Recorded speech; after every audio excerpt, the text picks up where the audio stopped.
Jacksepticeye have asked Jacksepticeye 20 questions he's never been asked. Maybe there'll be some new ones, and I'll try and answer along with it.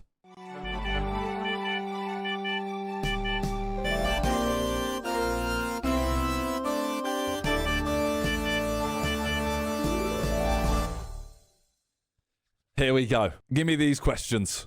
Guy, and I'm going to answer 20 questions that I probably haven't been asked before, but probably have. We'll see what happens. The most I've earned from a single video. First, I don't know what mine is anymore. I always just say the diss track, which was like 80K, but I don't know. Because I don't know, does that include sponsors? Also, I can't look back at the stuff now because we changed who we're with, so all that stuff's disappeared. So I don't know. First of all, I'm terrible at looking at my analytics, but one that I looked at that I was shocked at how much it made was My Friendly Neighborhood. A lot of people will probably think it's the All The Way song that I did. I have actually made $0 off that video. My Friendly Neighborhood, I went back and looked up $400,000 I think I made off of it. I went to the dev about it, John Szymanski, who's also a lovely person. And I felt so bad about it because I remember hearing him have trouble with the game and like, it's hard to make money off games and stuff. And I felt awful for making more off the game than he probably did. So I offered to give him like a sizable chunk of that video and he refused it because he's awesome. It was like, you don't need to just give me money, but let's work together on something. And I really want to work together with him. That's really nice of him. On future projects and do more game jams and have more stuff come his way. From meeting Jack, I've only met him once. In person, I think I've only met him once.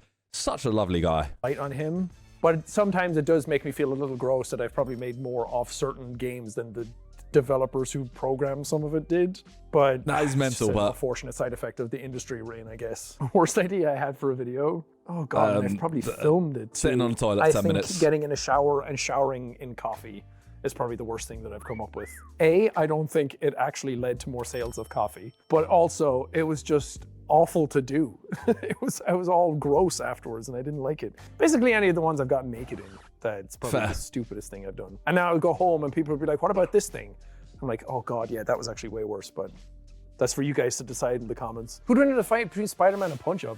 Well, Punch-Up's power is actually Spider-Man. Way stronger than people think it is. Nah. Which I think it's a pycnokinesis where you can like change his density. So technically, whoever wins is whoever the writer wants to win. So for me, Punch-Up wins because I need that win. Nah. But there's always those things of like Spider-Man punches a giant robot and he's fine. Then he punches a wall and he breaks his hand. It's like, what's the power scaling on this? It depends on what you're in. But I want Punch-Up to win because I think Punch-Up was cool, to be fair. That he could just punch his head off. Silliest way I've injured myself. I think breaking my toe last year because I kicked my couch after I finished Metal Gear Solid 2 again. I didn't kick it on purpose like, oh, Kojima. But I finished Metal Gear Solid 2. I was like going through all of the games again. And I finished the second game and the credits were rolling and I stood up to walk away from my screen to get a drink. And I walked by and like my toe caught the couch and broke it immediately. So it's Kojima's fault that if I could skip it, I probably wouldn't have hurt my toe. That's a good question. Ooh. I think... As in my favorite collab, as in who I've collabed with.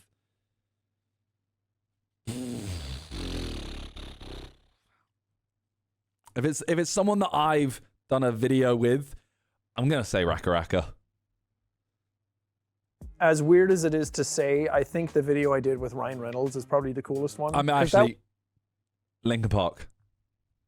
That was one that I think surprised a lot of people, surprised me. It kind of opened the doors for me to do other ones, and I did like Uncharted with Tom Holland, and I got to meet like Arnie and Linda Hamilton for a video. And because of that video, I think that led to then me being able to be in KDB as well, but no, Linkin Park for me. I forgot about that. Linkin Park. That is like, the only thing about it was obviously how scripted it was. Whereas KDB, if we're going YouTuber, I'm going to go Raka Raka. If we're going like outside of YouTube, KDB for experience, Linkin Park for just for me. Money and resources, what YouTube video would I make? Oh, I mean, I would be getting into some crazy, wacky filmmaking. I've always wanted to direct something or make something film-wise. I'd make a live-action Dark Souls or something like that, you know, or Bloodborne or Elden Ring. I think it would be so cool.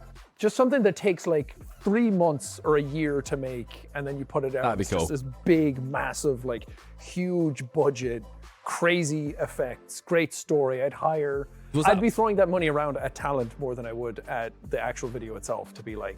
I mean, budget aside, what I'm doing, if I have literally unlimited budget, you're telling me I have 20 billion pounds.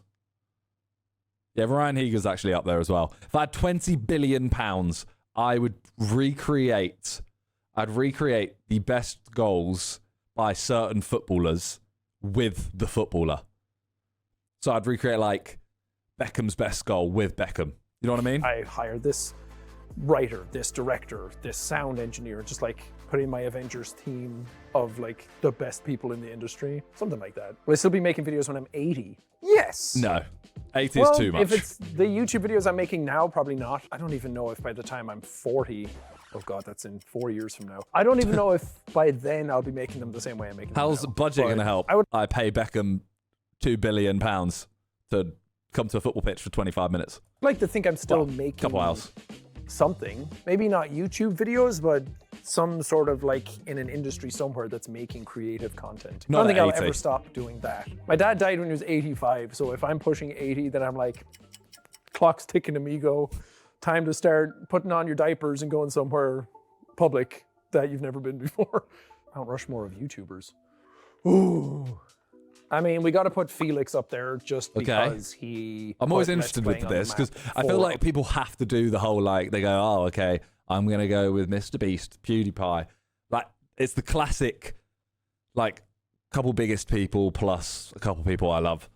Whereas I like when they do it, like he would put PewDiePie there. A lot of us, and the reason why I want him to choose people that he likes now is because of him. Smosh are on that as well for the exact same reasons. They got in and started doing YouTube, and now, again, lucky enough to call all those people my friends. I think they're an incredible channel. And they went from like amazing to like, maybe not so good to now like better than they've ever been. Weirdly enough, I think I would put Ryan Higa on the Mount Rushmore. I don't think I ever really talk about him that much, but I think for what he did for the platform back then, again, it's those earlier people who really just put YouTube on the map and were doing it when maybe sometimes they weren't even getting paid to do it. They I don't know who my fourth is. The game. And up there as well is Jenna Marbles. Just right up until she quit, she was still incredible. I think I would like to see her upload again because I think it was very joyous to watch. And I watched basically every single video that was coming out, but I missed that sort of like fun, goofy, do whatever you want, like turn on the camera and go energy, and that sort of like the light in the darkness, to be cliche about it, but it was definitely, it's just like turn off your brain, have a good time, forget about what's going on in the world kind of channel. Who would my dream? I'm putting PewDiePie there. I didn't even watch that much, but I'm putting PewDiePie there. I'm putting Ryan Higa there. I'm putting JJ there. I don't know who my fourth is. I don't know. Deji. You know what? For me personally, I'd probably put David Dobrik there, you know. Collab would be someone like Miyazaki or Kojima or Sam Lake.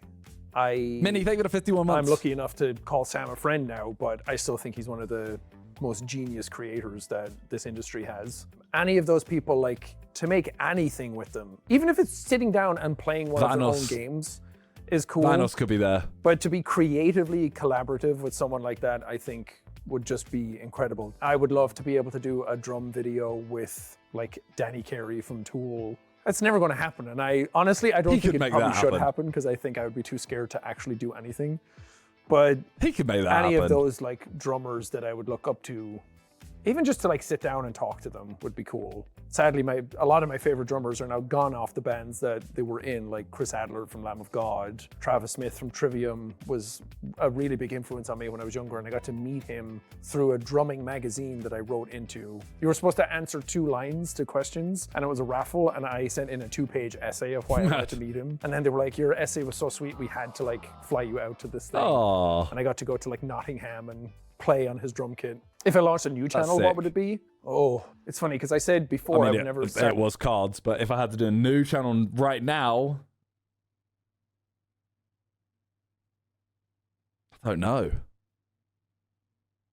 I actually don't. I don't want another channel. I'd probably do like it'd be like a vlog channel realistically. It would be a vlog channel.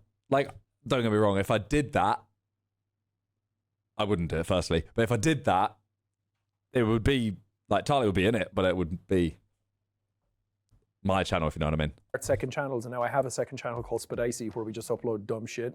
But YouTube also changed a lot. I think, honestly, if I made a new channel, it would probably be towards like learning things. Probably a drum-based channel where I would just sit and like learn drum stuff. I do a lot of miniature painting, maybe do some of that in there.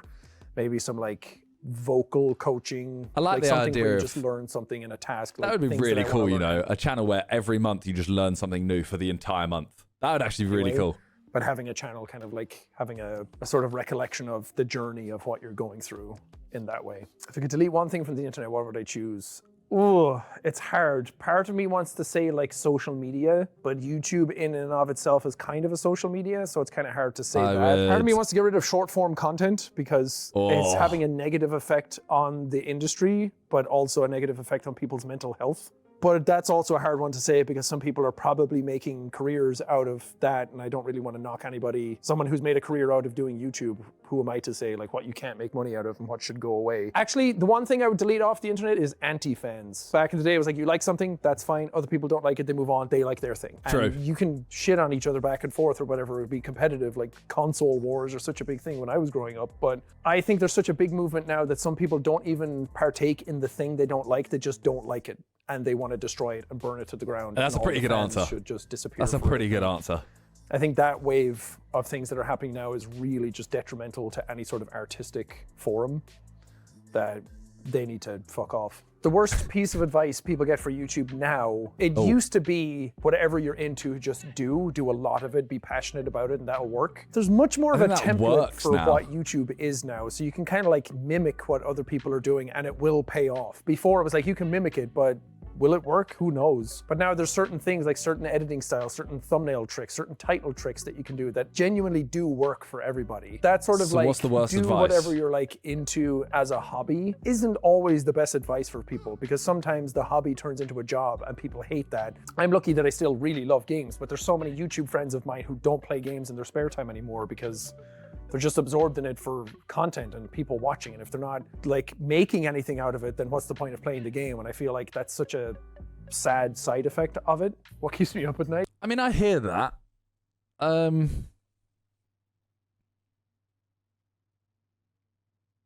hear that. I'm trying to think of the worst advice I can think of. I really don't know. The thing is, it's like if you're going for the worst advice in terms of enjoying it, it's chase like grind views. Because I think you could say, all right, do what other people are doing and just try and like level it up, etc., stuff like that. That can make you do well, but it's really just like it's not rewarding personally. Copy and so bait. Yeah, but some people don't care. Go alone can be the worst advice. Yeah, true. Anxiety. I don't really hear anyone say that. Present, overthinking, over worrying, second guessing up at myself at every single turn of anything I'm doing. Even 13 years into doing YouTube, I'm like, should I still be doing this? Is what I'm doing still working? Do people care? I worry what other people think too much constantly. I think it's something I struggled with when I was a kid. It was something I struggled with in my teen years. It's something I still struggle with. I'm such a people pleaser that I think I still worry about that. Even if it's standing up for myself when I know I should, I still am like, no, what you say is more important. Which fictional. I think what keeps me up at night, aside from the obvious, Junie, you know, I think it's constantly trying to figure out balance. Because sometimes I'm literally like, all right, I'm just going to grind out. Like this week, for example, I've done loads of videos and I'm grinding to get ahead. But then it's like, all right, I do also need to make sure I do stuff to enjoy myself. And yes, I know like people work at 9 to 5. I could potentially just work those hours and then I should just switch off. But family, YouTube, free time, etc. Like, yeah. Character do I relate to the most? I relate to Colossus number 3. because I'm so tall. Maybe VV, Final Fantasy IX, that sense of identity and where you're going in life and the changes you're going through and where you want to be versus who you are and seeing yourself sort of reflected in the world and what you learn from that, I think. Maybe Simon Jarrett from Soma as well. I really loved the story in that game because, again, that's just dealing with identity and how much of yourself can you change and like what is it to be a person and where are you going and what do you want out of life, and it's all of that kind of like philosophical musings. Which game would I like to play again if I could wipe my memory? I think Shadow of the Colossus and Bloodborne come to mind first, but also Dark Souls 1. Shadow of the Colossus because it just probably it blew my Detroit mind. for me. I know that's probably an awful shout, but I remember Detroit. picking up the disc or the case and I was like, man, this looks kind of cool. Like you fight giant monsters. Yeah, excellent. I was like 16 or 17. Spider-Man You know, games. like there's a piece of music or a band you listen to or a movie, so you can feel your brain changing as you witness it. That was Shadow of the Colossus for me, and I remember playing that and just being so enthralled by it, being like, that was the first game that was like, games are more than what. Ethan, thank you for the bits. Just had a random thought. Wonder if Dispatch 2 will be released, and if so, I hope it's soon. Would love your playthrough again. They were before. Now it's different after this for me. I'm looking at them in a completely different way. But there's also like Final Fantasy IX, Metal Gear Solid 1, Metal Gear Solid 3 was a cool one, Bloodborne, but Dark Souls 1 being the first FromSoft game I played, and I wait for it to be on PC. I kind of knew about Demon Souls and Dark Souls, but I was like, everyone's talking about this coming out on PC and it's a big deal, I'll buy it and play it.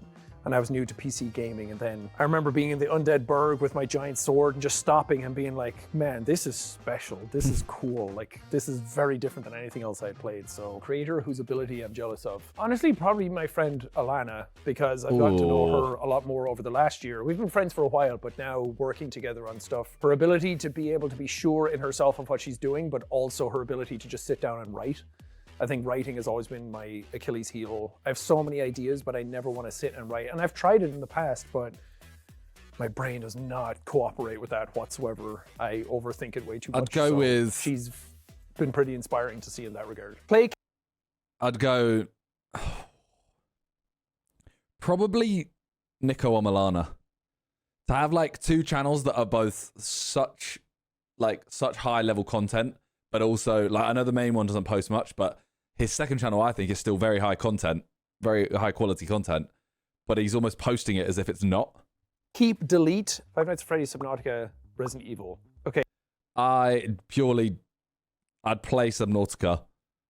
I'd keep Resident Evil and delete Five Nights at Freddy's. Delete Five Nights at Freddy's, and that's nothing got to do with the game. That's just because it's the one that, out of those three, I probably like the least. Play Subnautica, keep Resident Evil. Same as me. Realistically, the other way around, because Subnautica and I go way back, and it's such a monumental series for the channel. Yeah, baby! But I think in terms of the gaming industry, it's got to be that way. Sorry, FNAF fans, they're going to rake me over the coals for this one, but it's just because I'm not into FNAF as much as I am Subnautica or Resident Evil. Which alter ego would I play in a game? So the alter egos are Anti, which was originally Antisepticeye, but now he's changed. It's like everyone has a dark version of themselves, and Antiseptic is the opposite of Septic. You have Chase Brody, you have Jackie Boy Man, you have Jameson Jackson, you have Marvin the Magnificent. God, I'm forgetting one.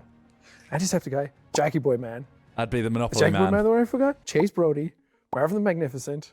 Oh, Dr. Sneeplestein and Jameson Jackson. Who would I like to play in a game? Probably Anti, because it's like the Miniminter. silly, goofy Joker type of... I never get to play villains in anything, so it's always fun to just be like over-the-top villain. The one that's probably most like an actual character is Chase Brody, because he's just not over-the-top.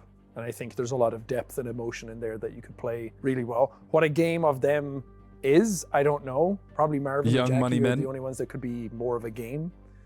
But any of them would be fun to play. Underrated YouTube channel people should watch.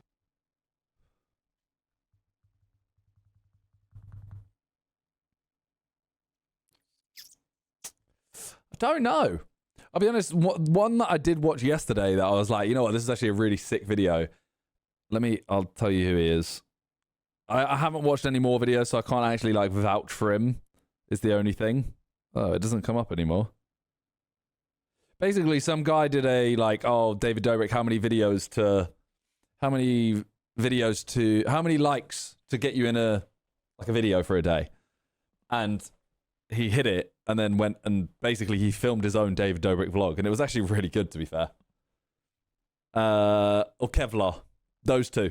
Ooh. There's actually a smaller YouTube channel now. His name is 3FS. I saw him on TikTok I think. And I thought he felt like old school YouTube to me, like just a guy in his room. Rizpy, is that? Yeah, Rizpy. Yeah, that was a very good video.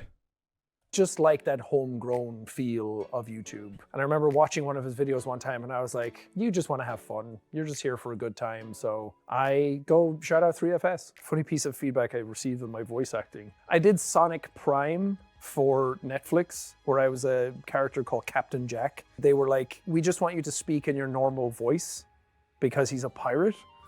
So I thought that was funny because apparently my regular speaking voice sounds like a pirate. So I hear it, I hear it. What question would I have for another creator? Are you happy? I think it's an ever-present question for anybody. I don't want to make it seem like YouTube's a much harder job than anything else, because by all intents and purposes, it's not. It's a pretty cushy gig. But I think the mental health aspect of it is something that's not talked about enough or poked at enough. And there's a reason a lot of us gravitate towards this work and being gamers and everything from like our generation. There's definitely a pattern to be seen in like escaping reality in a way. So I would just like to know if you're happy, or are you streaming and playing games all day and YouTubing all day because you're trying to avoid something? I know I definitely am for a lot of the time. So it's like trying to get me out of my own head. So I think it's a good ever-present question for anybody. Yes, everyone watch. I hear that. It is a good question. I think it's a bit in depth, but I think I'd go for something more along the lines of like, who are you posting for? Or why aren't you posting? You know what I mean? How'd you like my video? Hey, let's go. Like, it would be more of like, if you're not posting, why aren't you taking the opportunity? If you are posting, who are you posting for? I don't know if that makes any sense. You should subscribe to Dexerto for more videos like this. You should probably leave a comment down below as well. You know, anything that'll help the algorithm gods get you a little bit further. We're all trying to make bread at the end of the day.